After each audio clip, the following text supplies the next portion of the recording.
Hey everybody, I have returned. It's about 9 o'clock. Temperature is 41 degrees. The humidity is a balmy and oppressive 94%. Something new in there today. I had a wild hair and figured I'd do something different. We have a turbo jet console. And I'm still upset at how difficult it was to put up there because it was not easy to rig it, to pull it up with straps and get it in the right spot. And then get everything welded, get the mounts made.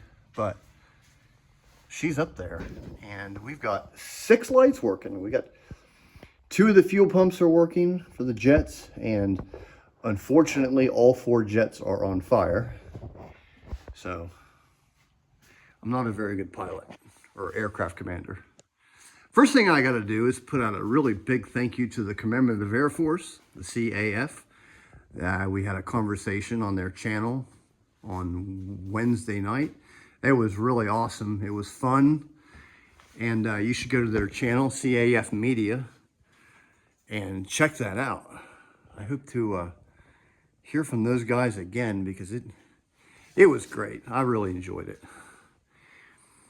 But back to business here. As you can see, my want list has not changed. No R4360s, no J47s, no aluminum. Certainly no factory machinery or an airport as far as the eye can see. However, the list is still there. XC99 got a little bit more dirty. The B-36J I had sitting there actually fell, and I need to put it back together. There's no damage. It's just the glue from when I put it together 25 years ago. It just simply is no longer glue, so we'll get her back up there soon. Let's go see what the damage is. Oh, now, in terms of this power cord, it will, as I've said in several other videos, you got power cords coming from that side, power cords coming from that side. Those are going to wrap around. They're going to go up here like this. They're going to drop down and go through that hole right there. That's not going to happen tomorrow. Of course, these throttle levers aren't working perfectly. That one's already stuck, but these get pretty much full range of motion. So I can sit there and work my JTs, jet throttles, sitting in the AC seat. See if I can't put my engine fires out. There they go. There they're working again, but only 2 of them are getting fuel. Can't have everything. I prefer my engines on fire. So here we are here. And I got a lot done on this guy. Still a long way to go. The hard part's behind us. Go ahead and take this off.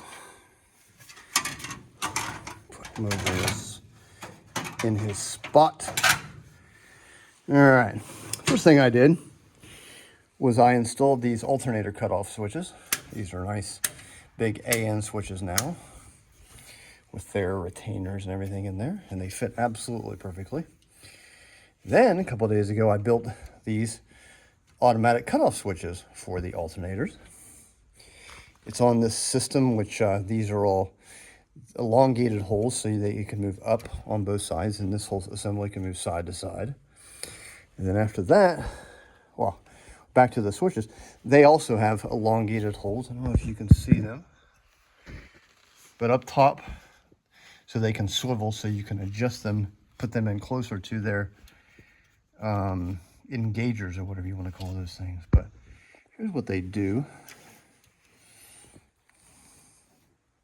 Click, click, click. I've done that about 1,000 times over the past couple of days, so you know. But I need to read in the -1 exactly what those do. I just know that these 4 switches represent the 4 engines that have the 4 alternators. So, and this thing runs like a dream compared to my first generation attempt up there, but we'll get her fixed one of these days. And you can do almost all 6 of these simultaneously. So that's about it. In so few words of the time that it took to get these up there and the effort it took to get that slung up there and mounted, I wish I could. This installation was made possible by the nice guy up in Canada who sent me crash site pictures. I was able to see, if I can find my screwdriver. Where is my screwdriver? Ah, there it is. I should not be doing this one-handed, but you know what?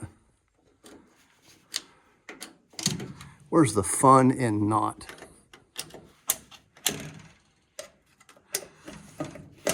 Here we go. Beautiful.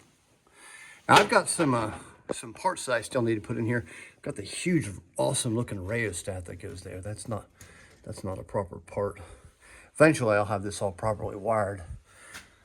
If I can ever see what a real B-36 looked like. But you can see the mounts up here. These were, because the canopy was stainless steel, these thickeners, I can't find any evidence of any fasteners, so I suspect that they were just spot welded up there. So I went ahead and spot welded mine. Or actually, I plug welded mine. See, there's 1 and there's 2. And then this plate of aluminum is riveted 3 times to it. And then there's a steel part here, which has a floating nut on it. And this entire console with all this electrical stuff, as heavy as it is held on by 1, 2 10/32 bolts, and another 10/32 bolt up there, which I've got a big old 1/4 inch bolt in there because I assumed they were bigger. So 3 attachment points, and that's it. That's probably about all I got to say. It's pretty wild having this thing up here. I'm gonna have to do something because I will crack my head on that or that. So I'll put something up there. Hope I'm not forgetting anything. It's been a pretty busy week. I'll see y'all next time.